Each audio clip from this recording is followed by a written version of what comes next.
এক বৃদ্ধ পিতা, সে আছে একটা বৃদ্ধাশ্রমে। সেখান থেকে সে তার ছেলের কাছে চিঠি লিখছে যে, খোকা, আজ প্রায় 1 বছর হয়ে গেল তোর সাথে দেখা নাই। তোর ছেলে মেয়ে কেমন আছে, পরিবার সহ কেমন আছিস? আমার কাছে একটাবার আসিস, দেখা করে যাস। আমার শরীরটা বেশ ভালো নেই। ডাক্তার বলেছে আমার নাকি অনেক বড় অসুখ হয়েছে।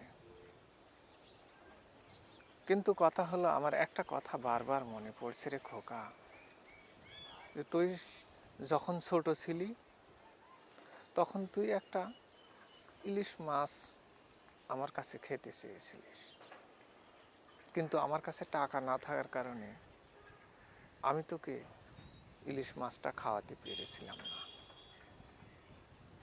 আজ এই শেষ যাত্রায় আমার এই চিঠিটা তোর হাতে যদি পড়ে, আর যদি আমি বেঁচে থাকি, তাহলে তুই একটাবার আসিস, আমার সাথে শেষ দেখাটা করে যাস। আজ 5 দিন হয় আমি শুধু পানিই খেয়ে আছি, যা খাই তাই বমন হয়ে উঠে যায়। ডাক্তার বলেছে অনেক বড় অসুখ আমার হয়েছে, আমি আর ভালো হবার নয়। চিঠিটা বৃদ্ধ পিতাটা লিখছে, আর চোখ দিয়ে অঝরে পানি ঝরছে।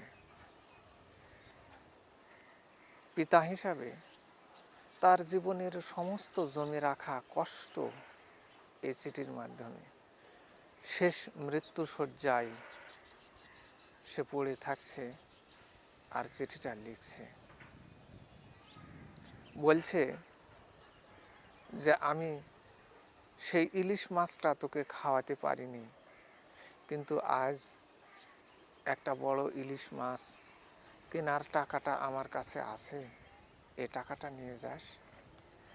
যদি পারিস একটা বাজার থেকে বড় ইলিশ কিনে রান্না করে নিয়ে আমার কাছে আসিস, 10টা মিনিট বসিস আর ওই মাছটা দিয়ে 1 মুঠ ভাত খেয়ে যাস।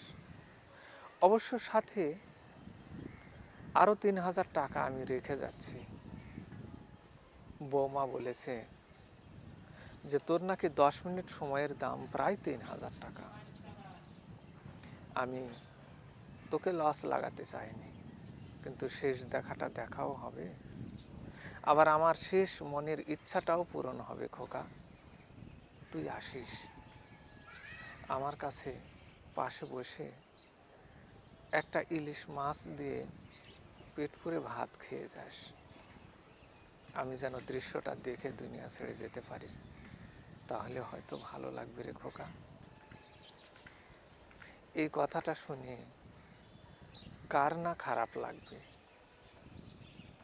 ঠিক যা কিছু ঘটে আল্লাহর পক্ষ থেকে ঘটে। ছেলে যেমনটাই চেয়েছিল পিতাকে বৃদ্ধাশ্রমে রেখে আসতে, ঝামেলাটা সেখানেই রেখে আসতে, ঠিক তেমনি আল্লাহর মাল আল্লাহ তুলে নিয়ে গেল, বৃদ্ধ পিতা মারা গেল। খবরটা ওই ছেলেটার কাছে পৌঁছল যে তোমার বাবা মারা গিয়েছে, সৎকারের জন্য কিছু লিখিত লাগবে, যেন লাশটা তোমরা নিয়ে যেতে পারো, অথবা এখানেই সৎকার করে দিতে পারি। এজন্য কিছু পেপারস ডকুমেন্ট রেডি করা আছে, স্বাক্ষর করে অতি তাড়াতাড়ি প্রয়োজনীয় ব্যবস্থাটা নেবেন। এই দরখাস্তটা বা চিঠিটা যখন ওই ছেলের হাতে পৌঁছলো, তখন ছেলেটা খুব দ্রুত সেই বৃদ্ধাশ্রমে পৌঁছালো। বাড়ি, গাড়ি, টাকা পয়সা সব আছে। নিজস্ব গাড়ি করে যখন বৃদ্ধাশ্রমে পৌঁছলো, তখন গাড়ি বাহিরে, ছেলেটা টাক টাক করে উঠে সেই বৃদ্ধ পিতার রুমটার ভিতরে ঢুকে দেখল যে নিথর দেহটা পড়ে আছে, প্রায় 1 বছর থেকে দেখা নাই। করুণ কাহিনী।